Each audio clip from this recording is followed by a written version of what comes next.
Indonesia దేశం ఒక పెద్ద సంచలన నిర్ణయం తీసుకుంది. ఆ దేశ రాజధానిని మార్చి వేరే చోట కొత్త రాజధానిని నిర్మిస్తోంది. ఇండోనేషియా రాజధాని జకార్తా అని అందరికీ తెలుసు. కానీ కొన్నాళ్ల తర్వాత ఆ పేరు మారుతోంది. ప్లేస్ కూడా మారుతోంది. ఇప్పటికే న్యూ క్యాపిటల్ పనులు ఒకవైపు ఫాస్ట్ గా జరుగుతున్నాయి. అసలు ఎందుకు రాజధానిని మార్చేస్తున్నారు? కొత్త రాజధానిని ఎందుకు కడుతున్నారు? దానికయ్యే ఖర్చెంత? ఎప్పుడు స్టార్ట్ అవుతుంది? ఈ వివరాలను ఈ వీడియోలో మాట్లాడుకుందాం. ఇండోనేషియా అనేక దీవుల సమాహారం. ఈ దేశంలో ఎక్కువ భాగం అటవీ ప్రాంతం ఉంటుంది. అందువల్ల అక్కడ నేలపై జనాభా ఒత్తిడి ఉంటుంది. ఇండోనేషియా రాజధాని జకార్తా. 1600 సంవత్సరంలో డచ్ వలస రాజ్యంగా ఉన్నప్పటి నుంచి ఇండోనేషియాకు జకార్తా రాజధానిగా ఉంటూ వచ్చింది. ప్రస్తుతం జకార్తా ఇప్పటికే 1.5 కోటికి పైగా జనాభాతో కిక్కిరిసిపోయింది. ఒక్క గ్రేటర్ మెట్రోపాలిటన్ ప్రాంతాల్లోనే 35 లక్షల మంది ఉన్నారు. సముద్ర తీరంలో ఉండే జకార్తాలో ప్రతి ఏటా కొన్ని సెంటీమీటర్ల మేర నేల కిందకు కుంగుతోంది. 2050 నాటికి జకార్తాలోని 1/3 వంతు మునిగిపోయే అవకాశం ఉందట. ఈ నగరంలోని గాలి, భూగర్భ జలాలు కూడా కలుషితమైపోయాయి. తరచూ వరదలు వస్తున్నాయి. మరోవైపు కాలుష్యం కూడా విపరీతంగా పెరిగిపోయింది.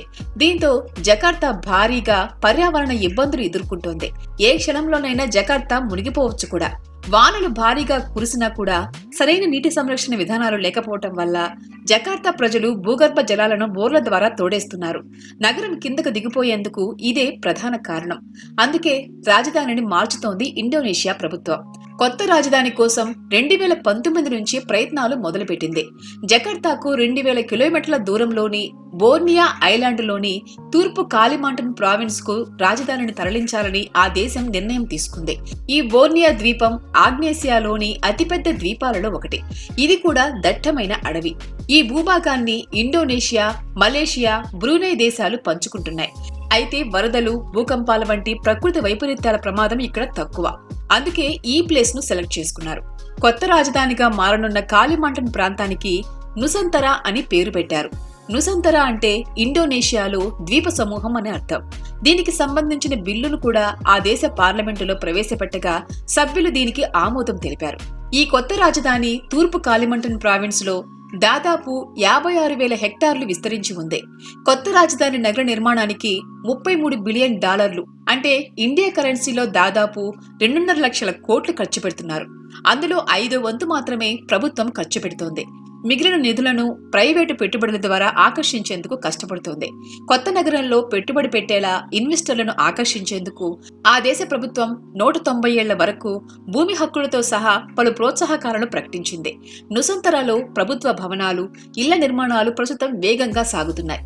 ప్రభుత్వ భవనాలు కొన్ని ఇళ్లను నిర్మించి సుమారు 15 లక్షల మంది ప్రభుత్వ ఉద్యోగులను ఇక్కడికి తరలిస్తారు. ఇండోనేషియా స్వాతంత్ర దినోత్సవం సందర్భంగా 2025 ఆగస్టు 17న ఈ నగరాన్ని ప్రారంభించాలని భావిస్తున్నారు. కొత్త రాజధాని నిర్మాణ పనులు 2045 నాటికి పూర్తవుతాయి. అదే సంవత్సరం ఇండోనేషియాలో 100వ స్వాతంత్ర వేడుకలు జరుగుతాయి. అయితే కొత్త రాజధాని పైన పర్యావరణవేత్తలు ఆందోళన చెందుతున్నారు. ఎందుకంటే బోర్నియా అటవీ ప్రాంతాల్లో చిరుతపులులతో పాటు అనేక ఇతర వన్యప్రాణులకు ఇబ్బందులు కలుగుతాయని అంటున్నారు. అటవీ సమస్యలను పర్యవేక్షించే ఇండోనేషియా ప్రభుత్వేతర సంస్థ అయిన ఫారెస్ట్ వాచ్ ఇండోనేషియా కూడా ప్రభుత్వాన్ని హెచ్చరించింది. ఇప్పటికే కొత్త రాజధాని నిర్మాణ పనులు జరుగుతున్నందువల్ల చుట్టుపక్కల 5 గ్రామాలను అధికారులు ఖాళీ చేశారు. భవిష్యత్తులో మరిన్ని గ్రామాల ప్రజలని తరలిస్తారు. కానీ ఈ భూములు అందించే ప్రజలకు పరిహారం అందించామని ఇండోనేషియా ప్రభుత్వం చెబుతోంది. మొత్తానికి పెద్ద రిస్క్ చేసే దేశ రాజధానిని మార్చేస్తున్నారు. ఈ న్యూ క్యాపిటల్ ఎలా ఉంటుందో చూడాలంటే కొన్నేళ్లు వెయిట్ చేయాల్సిందే. ఫ్రెండ్స్, ఈ వీడియో మీకు నచ్చినట్లయితే లైక్ చేయండి, షేర్ చేయండి. ఇలాంటి వీడియోస్ ఇంకా చూడాలి అనుకుంటే సబ్స్క్రైబ్ చేసుకోండి. పక్కనే ఉన్న బెల్ సింబల్ ని ప్రెస్ చేయండి.